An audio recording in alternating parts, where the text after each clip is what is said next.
Eric Fleming. The mystery is finally solved, and it's not good. Eddie Hetty Jr. was born as Eric Fleming on the 4th of July 1925 in Santa Paula, California. Flick's early years were not easy at all. Was born into a house full of chaos and abuse. He went through terrible things that would leave permanent scars on the body. It was said that his father was sad and emotional, violent, and at only 8 years old young Edward tried to get away from he ran away from his painful home life.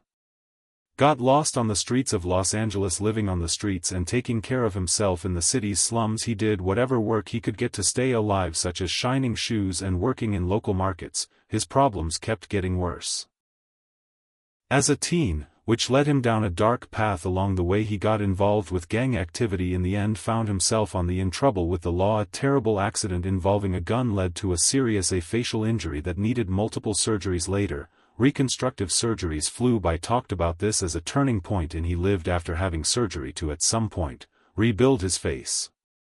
Having an operation fail that left leaving him temporarily scarred, he began to think again about the way his life was going. Taking this painful time set off a personal change that ends with giving. He had the drive to try something new, a positive path that seeks discipline and a sense of purpose. Fleming joined he served in the U.S. Navy during World War II. With honor, making it to the rank of a petty officer and being sent to during his time in the Navy. Taught him the value of being strong. Things like honor and friendship that would later come through in his best known taking on acting roles. After being let go, he went back to the United States. Who wants to get better both in terms of ideas and artistically. At first, working as a worker at Fleming's Paramount Studios, strong, rough looks and a quiet intensity caught the attention of casting directors. He started taking acting classes, in the end studying with well-known coaches who helped him get better at flying craft. Began landing in small parts in movies and TV shows during the 1950s, including roles in Bonanza Studio One and The Silent Service. While these parts were simple, they started to set the stage for what would become a big break for Eric Fleming. His best work was in the role of the CBS TV show Gil Favor starred Rawhide, which ran from 1959 to 1965 as the tough, moral trail boss. Fleming gave the work weight, depth, and quiet. Taking charge of the screen, he quickly became well known and admired for his being real, having presence, and that he brought a lot of emotional depth to the role. Under Fleming's steady guidance, he turned into one of the most popular Western show at the time. The show showed more than just the frontier spirit of the Old West, but it also moral and social problems that hit home with people watching. Fleming's performance set the tone for the whole series and played a key role in starting when Clint Eastwood was young. He played Rowdy, a brash young cowboy Yates. Their chemistry on screen was good. Between Fleming's power and Eastwood was rash, which led to a viewing in real-time experience. During the break in the summer of 1965, there was a big change behind the scenes from the long-running CBS and the Western show Rawhide, in a decision meant to change the show's format and trying to get it back to its fewer viewers. New installations. Ben Brady, the executive producer, taking action that would have long-lasting effects. What happened to Brady, who had become the sixth producer to take over during its time on TV? Rawhide was charged with the difficult task of bringing back a show that was once popular that looked like they were getting tired in both ratings and stories, believing that a big change in the cast could bring something new to the show. Strength and direction. Brady started getting rid of several long-standing and Eric, one of the cast members everyone loved. Fleming, who played the straightforward and trail boss Gil Favor, was in charge of an important part of the series since the beginning in 1959. Along with Fleming, other people who were regulars and became fans over the years were also rudely shut down. Let go of Sheb Wooley, who is known for his rough charm and how they played Trail Scout. Pete Nolan was one of those fired, even though the long-term importance of his character as the experienced tour guide and wise voice on the drive. James Murdoch, who played the good guy, but often stumbling camp cook Mushy's assistant, was also let go. Character, a source of humor and human weakness, had made him likable to public for his unwavering support of Wishbone, the crusty trail cook, was played by Paul Robert Bringar, who had played the Wrangler. Hey, you're a soft-spoken but reliable guy. Jesus was also taken out of the cast. Jesus stood for one of the few repeating Latino characters in a major American Western on TV at the time, and his presence had given a level of a lot of different cultures to the homogeneous group. Finally, Rocky Shahan, who played the quiet but sure also, diver Joe Scarlett, was taken away.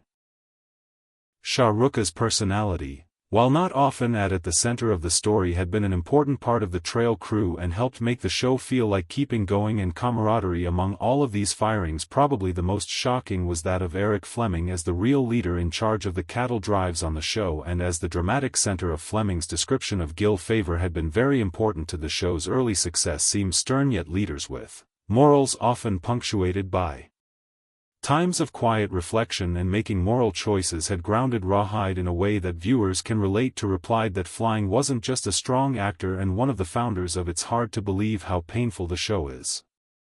Fans were shocked when he was fired, and observers of the industry alike. In a later, Fleming gave an interview to TV Guide Re and a little defiant take on his a letter saying that CBS fired me because I was getting paid $1 million a year. But the real number was more like to $220,000 a year is a great salary for an actor on TV. At the time, his statement brought up the tensions between network economics and business direction, and it also hinted at a level of perhaps anger over the decision, made worse by the fact that he had been a consistent and clear presence on the show for 7 years. Because of after Fleming left, the producers the contentious choice to promote then Clint Eastwood played the younger Rowdy Yates to act more quickly the role of trail boss. This change in the way characters interacted was a major turning point in the story for the series, but Eastwood was said to have been unsure about the change. In later interviews, he would say that he felt uncomfortable taking on the lead role, especially when things are so rough in the circumstances, and with the sudden his friend and co-star leaving Fleming. Eastwood knew that part of this was Rawhide's strong point, the relationship between a mentor and a pupil, Favor and Yates, but not Fleming's stable presence that is vital and dramatic. Still, Eastwood lost the tension, took on the role with professionalism, and led the trail crew through a cut-down 8th season, having only 13 episodes. Despite these efforts to bring new life to the changes made did not lead to the wanted results. Rawhide kept going, having trouble with the ratings, and CBS, no longer sure about the show's long-term viability, decided to end the show by the end of 1965. Was the last blow from CBS chief William S. Paley, who made the choice to take the series plug out even before the season's last few episodes had brought up another factor that led to the. Eastwood said that the end of the show was a mistake in strategy on their part. He talked about the network that Rawhide was the only show on CBS successfully airing programs over and over again on Friday nights, a time known for to try to make up for low viewership. Take advantage of the show's strength, CBS executives moved it to Tuesday evenings. The bad news is that this put Rawhide in there as direct competition from ABC's Combat, a rough World War II movie with Rick, Joey and Vic Tomorrow. The show was about a platoon of U.S. soldiers fighting on the Western Front. There were a lot of viewers, mostly men, who are drawn to stories of how leaders did their jobs and a problem. This decision about the schedule effectively split the audience into two groups, and sped up Rawhide's fall after facing a number of problems at work. Eric Fleming showed he was strong in versatility by bouncing back with an important supporting role in the 1966 The Glass Bottom is a romantic spy comedy.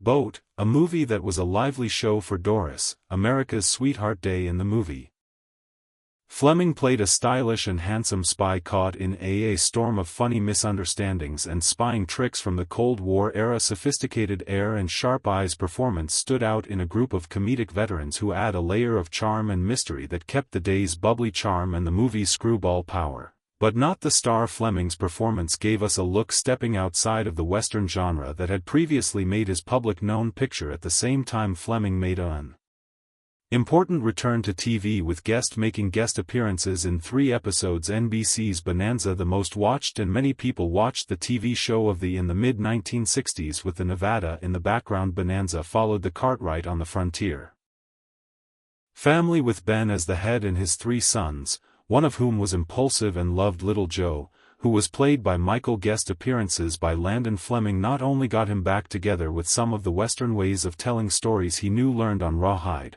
but they also showed how well he could inhabit complex characters who are often morally ambiguous in a way that was good for families. He worked under the direction of William Whitney, a well-known action filmmaker, for his fast-paced lively style of art which made things more intense. Fleming's performances was one of his. These were the most powerful episodes in the episode is called Peace Officer, the 18th episode of the 7th season of Bonanza. In it, he gave a chilling and complex showing Wes Dunn as a cruel police officer whose need for power and justice is overwhelming, turns into a warning tale about the power abuse. Dunn's turn into an authoritarian. There are so many subtle ways to show cruelty that Fleming's performance was a threat, praised by both critics and fans for its mental complexity and his ability to make even the cruelest people more human.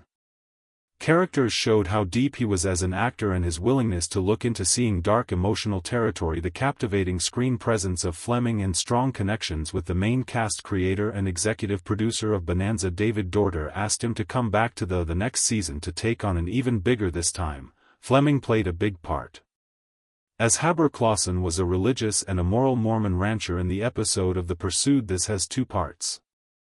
The plot was groundbreaking for its time as it went into the touchy and rarely talked about subject of persecution of religion in the U.S.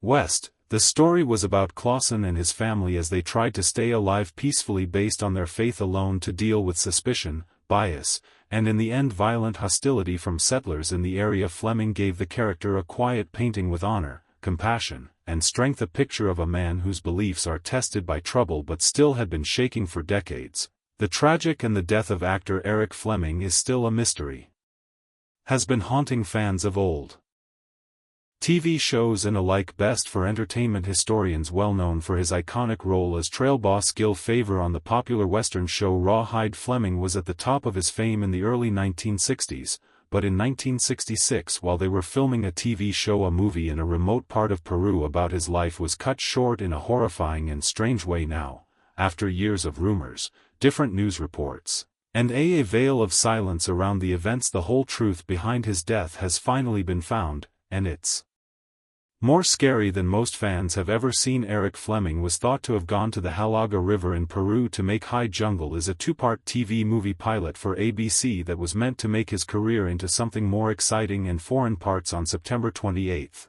1966, while filming a scene in a canoe, his co-star Nico Menardos's tragedy report at the time wasn't clear, but it struck. It was said that confusing Fleming had fell into the water during a practice or a take and was taken by the current, moving quickly despite a search. His body was not found for a few days, and when it was, the condition of his remains was raised.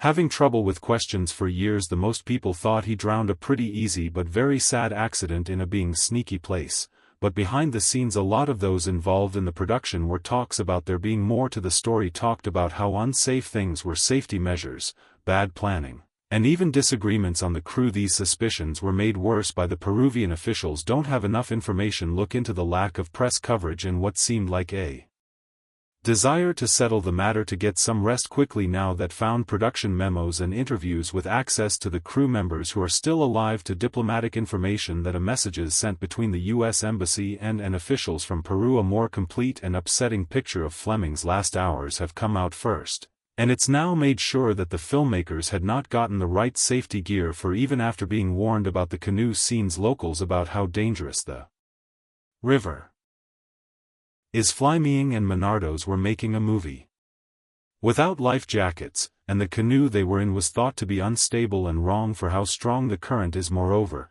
Fleming was said to have said they were worried about the scene. He told a fellow worker days before he died, member of the cast, he didn't feel safe and was not sure what the river's still uncertain because of the budget limitations and the need to keep going. Calendar, the production moved up carelessly. Even worse, a set of picture taken right before the accident shows that the scene was not being properly watched over by the stunt. The director and the coordinator insisted on trying more than once to get a perfect shot angle at which the canoe went through the rapids. Fleming was tired and thirsty, and said to be sick from the jungle, making things dangerous for everyone to be in such a physically demanding. What happened when the canoe flipped over? He was able to swim to safety, but Fleming was pulled.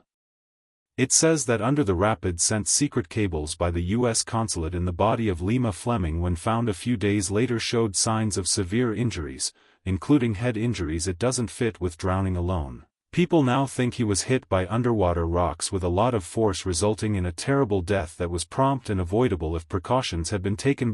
Maybe the most shocking revealing is how quickly work was made to hide the scarier parts. Things about the tragedy. ABC and the people who made High Jungle pushed a story of an accidental drowning, minimizing any hints of responsibility or carelessness, with which they worked closely officials in the area to keep information from the press, and quickly came to what happened as a natural disaster. Within ABC, the project was shelved the video in secret and avoided any look back at what happened by the public. The wrong crew members were told not to Menardos deeply when talking to the media. Traumatized only said vague things in the years that came after, adding to the mystery and doubt. Close to Fleming's death on October 1, 3 days after the accident, his body was finally found. The news sent shock waves down the river.